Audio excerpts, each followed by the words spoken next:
Assalamualaikum warahmatullahi wabarakatuh.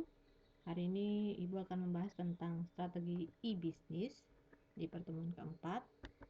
Yang pertama, tentang strategi e-bisnis ini, yang dimaksud dengan strategi bisnis adalah penetapan sasaran dan juga tujuan jangka panjang sebuah perusahaan.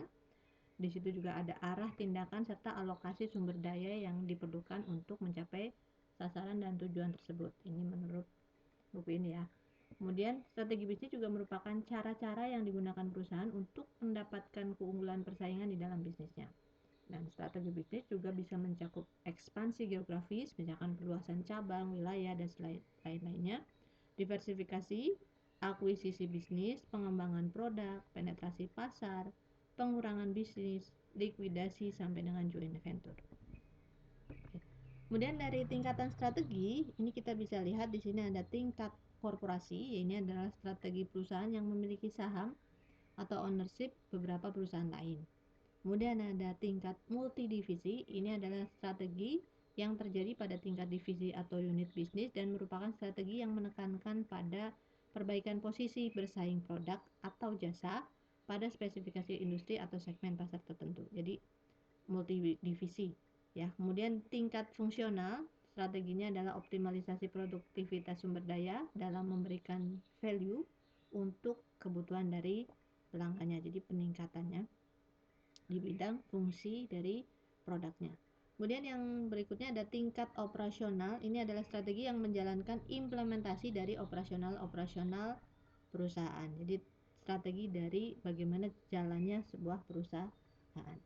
Nah, manajemen strategi sendiri merupakan proses atau rangkaian kegiatan pengambilan keputusan yang bersifat mendasar dan juga menyeluruh, disertai dengan penetapan cara melaksanakannya yang dibuat oleh pimpinan dan juga diimplementasikan oleh seluruh jajaran di dalam suatu organisasi untuk mencapai sebuah tujuan.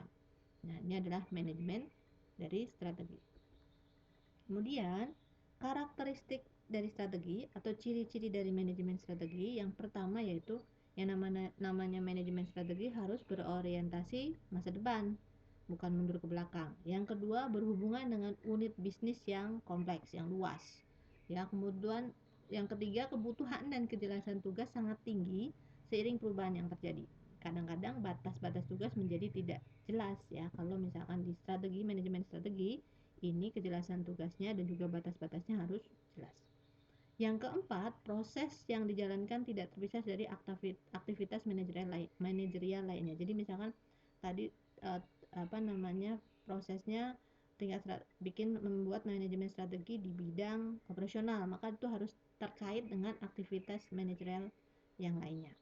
Yang kelima, ada target dan waktu yang jelas, yang namanya manajemen.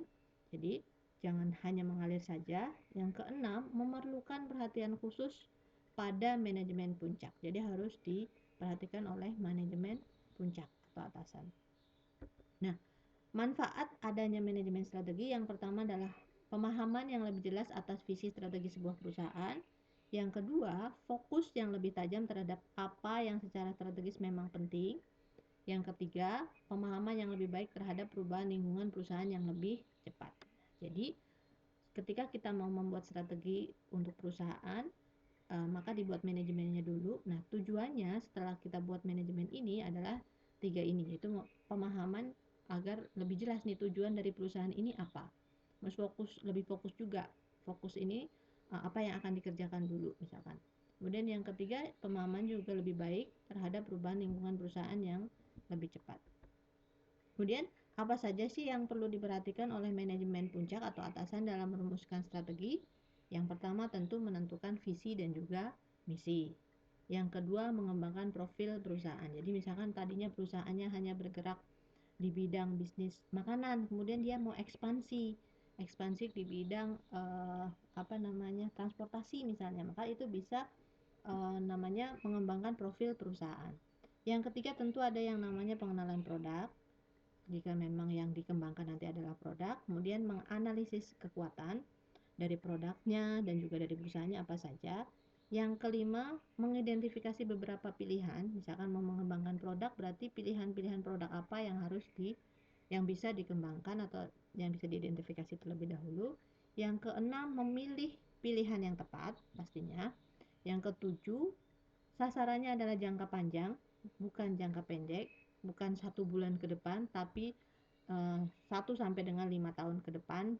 Kemudian yang kedelapan, memperhatikan pentingnya operasionalisasi, jadi apa-apa yang mendukung berjalannya strategi nanti, sumber daya manusianya, siapa-siapa nanti yang akan mengerjakan, kemudian teknologi pendukungnya apa saja, dan yang ke-11 adalah bentuk, tipe, dan juga struktur organisasi dari perusahaan.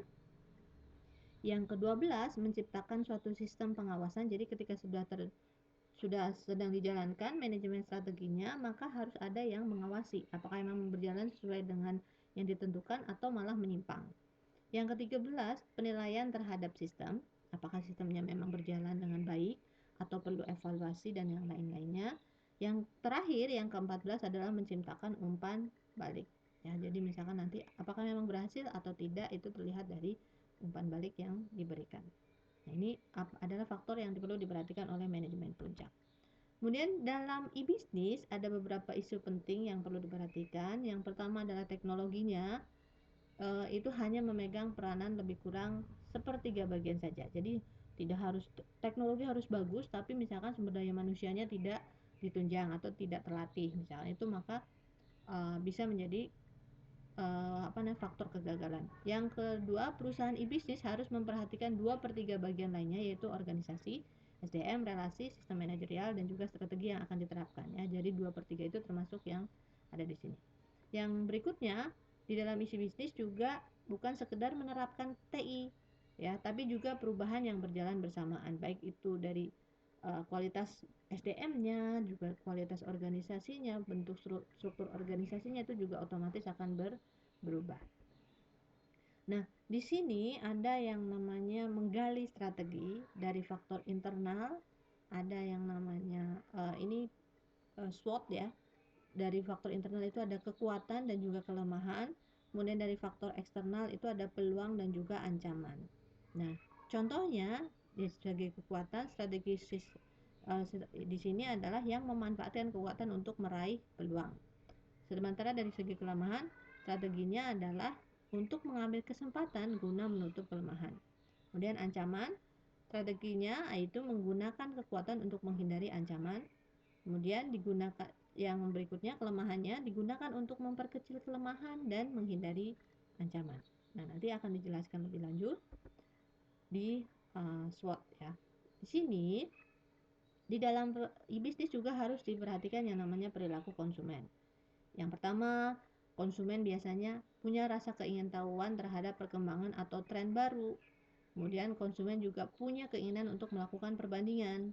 Kemudian keinginan juga untuk meneliti, keinginan untuk menggunakan teknologi dalam memperoleh informasi produk dan melakukan transaksi secara efektif. Nah, ini terjadi ketika kita melakukan e-bisnis ya. Bahkan bukan e-bisnis juga ada terjadi seperti ini. Contoh, keingintahuan terhadap perkembangan atau tren baru ketika kita ada konsumen yang mau beli baju, misalkan dia akan lihat yang model terbaru yang seperti apa ya, terus melakukan perbandingan gitu. Kalau di offline aja sini ini sudah terjadi, misalkan di toko ini harganya model ini harganya 100.000, oke ditawar nggak bisa, terus konsumennya akan beralih ke toko lain dan menemukan yang baru, maka dia juga akan bertanya harganya berapa, ternyata lebih mahal, maka dia bisa jadi kembali ke toko yang sebelumnya. Itu juga termasuk dari keinginan untuk melakukan perbandingan. Melakukan perbandingan itu juga termasuk meneliti. Dan juga menggunakan, kalau sekarang menggunakan e-bisnis berarti menggunakan teknologi dalam memperoleh informasi. Kan kita gampang ya sekarang ya, ingin tahu misalkan produk A di marketplace ini misalkan harganya sekian. Kita cari lagi deh di produk yang A ini di marketplace yang satunya lagi harganya berapa gitu kan. Lalu kita bandingkan, oh yang ini harganya segini tapi misalkan star seller harganya yang segini tapi lebih murah, tapi ternyata testimoninya kurang bagus, maka itu kita langsung bisa melakukan perbandingan dari dengan menggunakan teknologi. Itu adalah yang dilakukan beberapa perilaku dari konsumen. Kemudian di sini juga ada 7 perubahan pola perilaku konsumen tradisional ke e-bisnis. Yang pertama adalah pola belanja, pola pemilihan, pola transaksi, pola konsumsi, pola pemakaian barang, pola pembayaran, sampai dengan pola komunikasi. Oke. Perubahan pola perilaku konsumen tradisional ke bisnis. Yang pertama, pola belanja. Dari tadinya orang senang pergi ke mall, senang pergi ke pasar, sekarang orang dengan duduk dengan memegang handphone saja sudah bisa untuk belanja. Ya, biasanya itu juga pola belanjanya sudah berubah. Kemudian yang kedua, pola pemilihan barang. Dari memegang barang menjadi melihat katalog elektronik. Tadinya kita kalau mau beli baju harus pegang dulu bahannya halus atau enggak. Tapi sekarang orang sudah percaya hanya dengan melihat katalognya, bahannya apa, kemudian di bawahnya ada review-reviewnya, maka itu juga sudah termasuk pola dari pembelian barangnya berubah. Pola transaksi dari pola ada uang, ada barang menjadi ada uang, barang dikirim. Kalau dulu kan kalau di tradisional bayar dulu baru barangnya dikasih. Kalau sekarang orang harus membayar dulu. Kalau sudah bayar maka barangnya akan diberikan. Makanya orang-orang yang baru pertama kali belanja online biasanya bingung, ini saya dikirim dulu atau bayar dulu? Ya, padahal berarti yang benar kan bayar dulu baru uangnya akan barangnya akan dikirim. Kemudian yang keempat, pola konsumsi. Barang yang dibeli tidak dapat langsung dikonsumsi, ya, biasanya menunggu pengiriman, ada proses pengiriman. Kemudian pola pemakaian barang, khusus barang berwujud harus melalui perantara, ya, harus melalui kurir. Kalau misalkan pulsa atau apa itu kan bisa langsung sampai. Kemudian yang keenam, pola pembayarannya dari tunai kini ada keterlibatan pihak ketiga, yaitu bank, kartu kredit, uang digital, ya, ataupun yang lainnya. Kemudian ada pola komunikasi, seolah kesempatan untuk membina pertemanan hilang. Jadi karena biasanya kalau dengan online kita nggak kenal pedagangnya pun kita bisa beli, ya, nggak kenal orangnya, belum pernah ketemu, kita beli-beli aja gitu. Itu bisa terjadi di e-business. Ini adalah 7 perubahan pola konsumennya. Kemudian sikap yang dimiliki oleh konsumen e-business, yang pertama adalah krisis terhadap penawaran-penawaran produk. Jadi ketika misalnya ada iklan flash sale, itu orang biasanya langsung, flash sale, langsung tertarik untuk membeli misalkan, padahal dia tidak tidak penting untuk dia beli misalnya. Kemudian ada sensitif terhadap harga. Dia bisa, karena kenapa sensitif, karena dia misalkan dapat harga mahal, dia bisa tahu itu harganya lebih mahal gitu, mahal atau tidak sewajarnya, karena dia bisa langsung membuat perbandingan dengan di tempat lain. Kemudian sensitif terhadap kualitas, dia bisa tahu kualitasnya baik atau enggak, itu misalkan dari review-review yang muncul. Kemudian yang keempat, menuntut jaminan atau garansi atas produk, ya, karena kita tidak bisa melihat langsung, biasanya kita akan lebih percaya jika di bawahnya ada jaminan, misalkan kalau misalkan rusak itu bisa dikembalikan ataupun yang lainnya. Yang kelima, menuntut teknik penyajian halaman web yang secara kognitif, ya. Jadi harus jelas di halaman webnya, dari mulai deskripsi dan lain sebagainya sampai dengan gambar-gambarnya.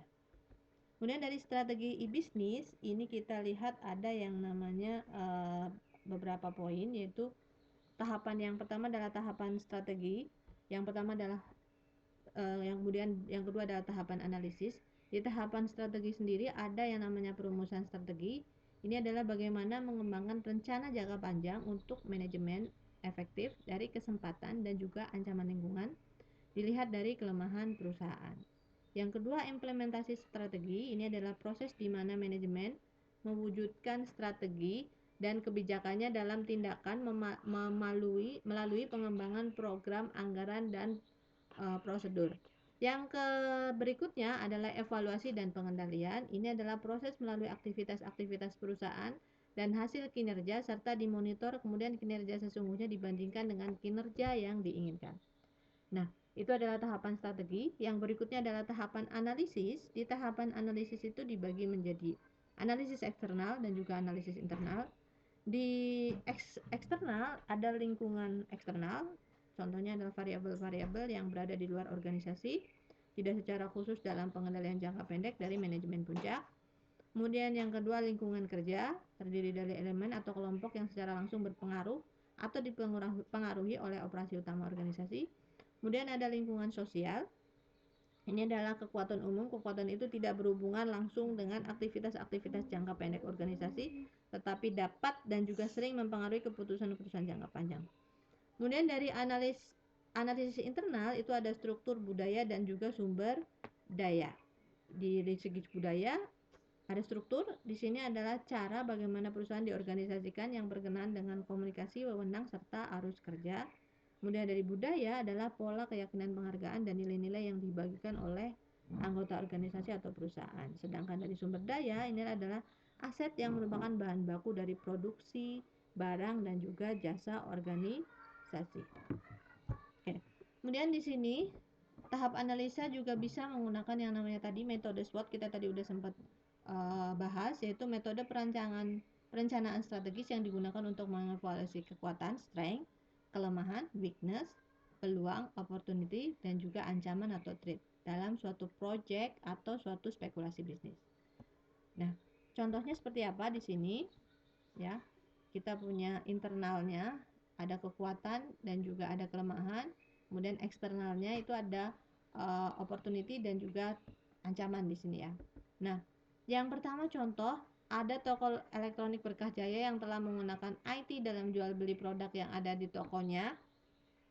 Yang pertama, dari segi strength, kelebihan atau kekuatan, toko Berkah Jaya sangat mudah diakses dalam hal mendaftar, menjual, ataupun membeli. Yang kedua, gampang ditemukan di search engine. Kelebihannya, tampilan dan toolbarnya mudah dipahami, tampilannya bagus, juga sudah memiliki aplikasi yang berbasis mobile webnya, jadi mudah diakses. Tapi dari segi kelemahan, toko Berkah Jaya ini saat ini masih hanya menggunakan bahasa Indonesia, sehingga ketika orang dari luar negeri ingin membeli di sana, mereka bingung gitu, tidak bisa menggunakan bahasa Indonesia. Kemudian sangat rawan akan penipuan karena semua informasi bisa dipublikasikan dengan sangat mudah dan juga gratis. Jadi misalkan banyak web-web yang duplikasi toko tersebut secara online. Nah, dari segi peluang, kalau secara web berarti jumlah penduduk Indonesia kan banyak ya, jadi bisa semakin mudah untuk akses informasi, di mana-mana bisa mengakses internet, dan kemungkinan untuk masuk atau membuka aplikasi web toko berkah maka akan sangat besar. Tapi ancamannya di sini juga ancaman dari penyediaan iklan gratis ataupun ancaman dari hacker itu bisa saja muncul. Nah, ini adalah contoh SWOT atau manajemen strategi dengan menggunakan SWOT pada toko elektronik Berkah Jaya. Jadi dilihat tadi SWOT itu S-nya strength, weakness itu kelemahan, kemudian opportunity peluangnya, dan juga threat atau ancamannya. Di sini ada beberapa kutipan.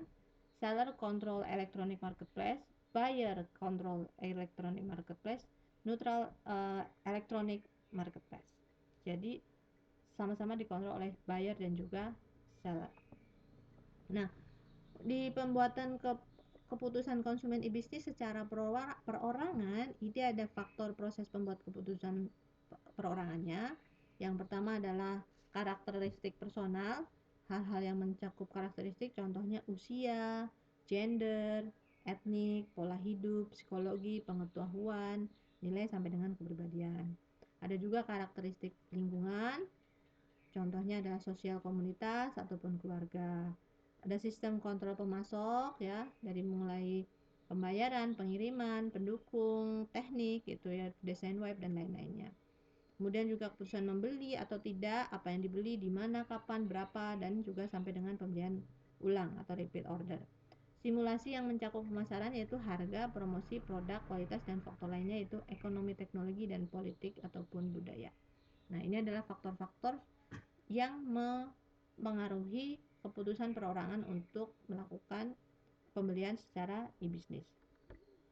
Nah, contohnya seperti ini ya. Ini distimulasi, misalkan harganya, promosi, dan sebagainya, tapi juga di situ akan dilihat. Misalkan ada sebuah sepatunya itu sepatu sneaker. Di sini juga akan dilihat apakah usia yang berapa nih kira-kira yang akan tertarik dengan ini, dari lingkungan apa misalkan.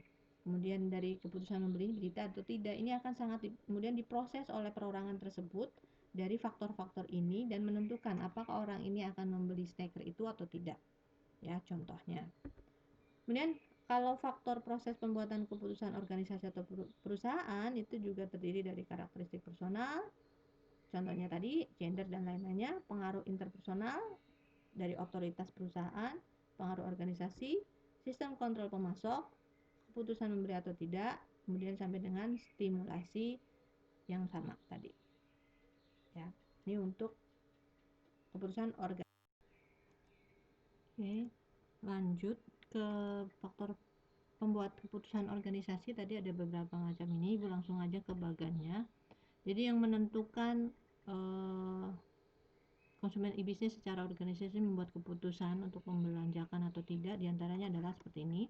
Dari karakteristik personal, kemudian pengaruh interpersonalnya itu ada, misalkan dari otoritasnya, statusnya, persuasinya, kemudian juga dari pengaruh organisasi, kebijakan dan prosedur perusahaan seperti apa, dari strukturnya, lalu desentralisasi atau desentralisasi kantor cabang, ataukah memang dia harus mengikuti dari cabangnya atau memang dia dibebaskan, itu juga pusatnya ataupun dibebaskan, itu juga mempengaruhi.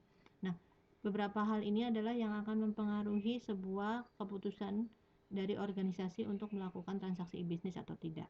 Nah, kemudian nanti juga ada beberapa strategi untuk menghadapi kompetisi. Ada 8 strategi di sini: cost leadership, ada differentiation strategi, focus strategi, growth strategi, alliance strategi, innovation strategi, internal efficiency strategi, sampai dengan customer oriented strategi.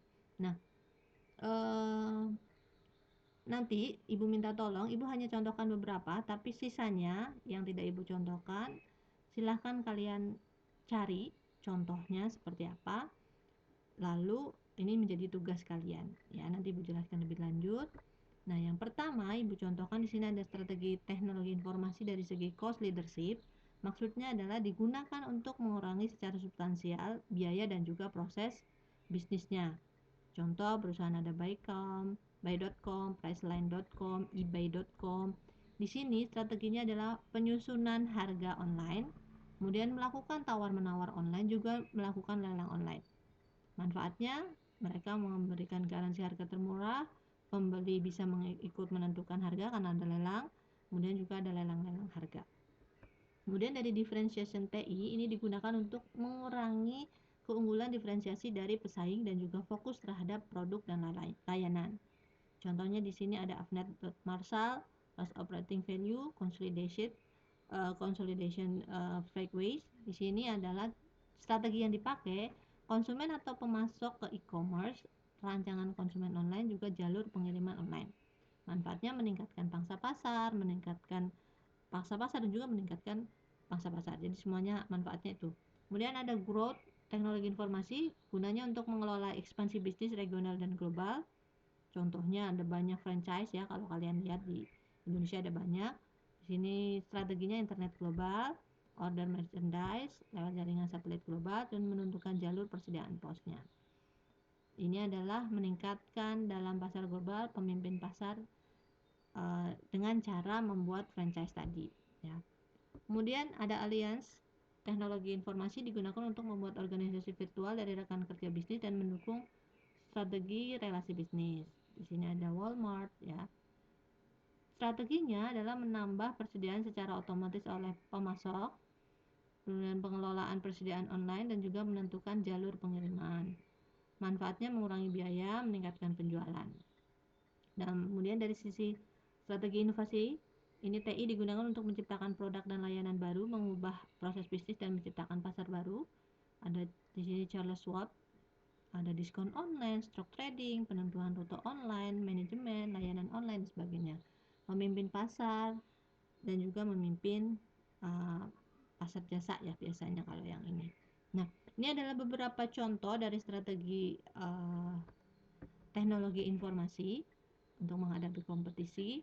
Nanti tolong Ibu minta tolong sebagai tugas kalian cari lagi, buat lagi daftar seperti tadi, apa saja strateginya dari kedelapan ini, kemudian strategi bentuknya, bentuk strateginya apa, dan manfaatnya apa. Nanti dibuat tabel seperti yang tadi Ibu buat ya.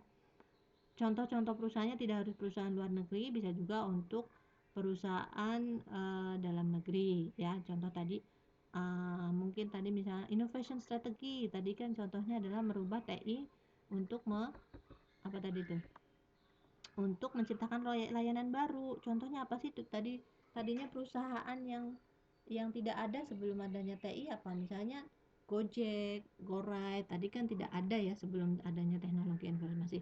Tapi dengan adanya teknologi informasi muncullah perusahaan Gojek, GoRide misalnya.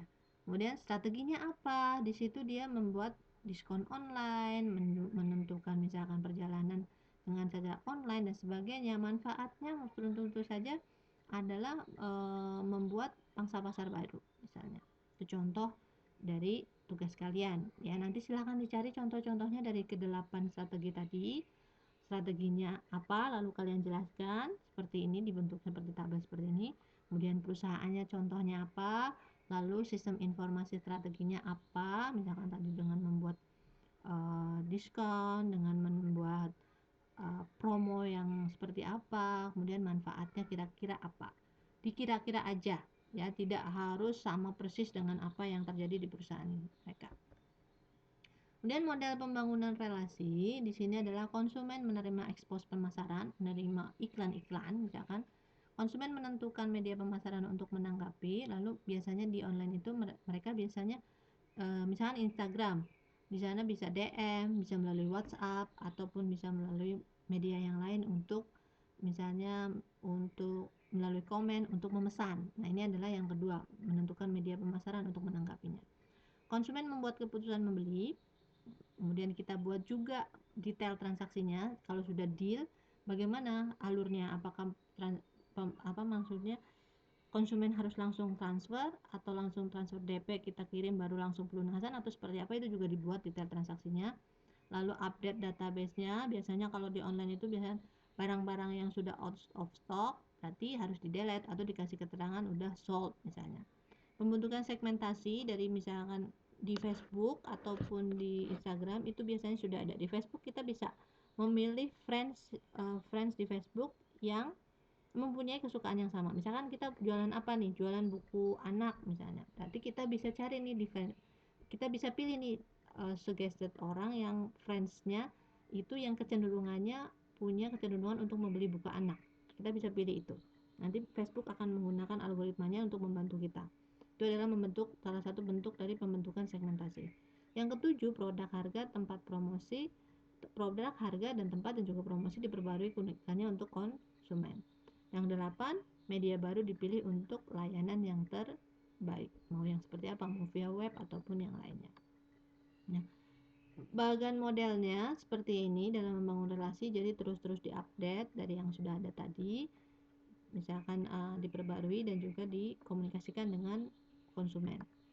Strategi memperkenalkan situs, jika kita sudah punya website, maka yang pertama adalah promosi online, email optimizing, manfaatkan untuk mengoptimalkan email secara efektif, masukkan ke dalam URL search engine misalkan di Google, Yahoo dan sebagainya. Bagaimana caranya? Tinggal dicari saja, caranya gampang sekali untuk memasukkan website kita dalam search engine. Kemudian promosi offline bisa melalui tabloid, jurnal, newspaper, billboard, stiker ya. Misalkan stiker kita taruh di mobil kita atau di motor kita, orang ketika kita berjalan maka orang akan lihat, oh ada website ini nih, misalkan bajumurah.com ataupun yang lainnya. Itu adalah bentuk dari promosi mengenalkan situs. Yang berikutnya sensitivitas harga. Yang pertama adalah nilai yang unik. Biasanya orang akan tertarik kalau harganya itu nilainya 99.999. Oh, kesannya murah, padahal sih sama aja 100.000 ujung-ujungnya, tapi ada selisih 1 perak aja, itu kalau harga itu orang akan punya psikologis, oh itu lebih murah misalkan. Atau misalkan kita pampang harganya 500.000 dengan harga 500.000 tulisannya 500.000 dengan 500.000 juta, orang akan merasa oh lebih murah 500.000 juta, 500.000 itu mahal, 500.000 juta itu lebih murah misalnya. Kemudian ada substitusi, kemudian ada konsumen akan sangat peka terhadap pengeluaran totalnya, kemudian penyajian biayanya juga, dan juga harga yang dipampang tadi. Persediaan produk juga sangat mempengaruhi elastisitas harga. Biasanya produknya langka akan semakin mahal. Nah, untuk kali ini Ibu cukupkan sampai di sini penjelasan dari strategi e-bisnis. Jangan lupa tugas dari Ibu nanti dikerjakan, ada 8 strategi e-bisnis yang Ibu minta kalian untuk cari, mulai dari pengertiannya, kemudian contoh perusahaannya disampaikan, 1 saja cukup. Yang ketiga yang berikutnya adalah kolom berikutnya adalah strategi sistem informasinya. Kemudian yang terakhir tadi adalah manfaatnya seperti apa. Itu dibuat tugas, nanti silahkan disubmit di Google Classroom. Oke, untuk materi kali ini Ibu cukupkan sampai di sini, semoga bermanfaat untuk semuanya.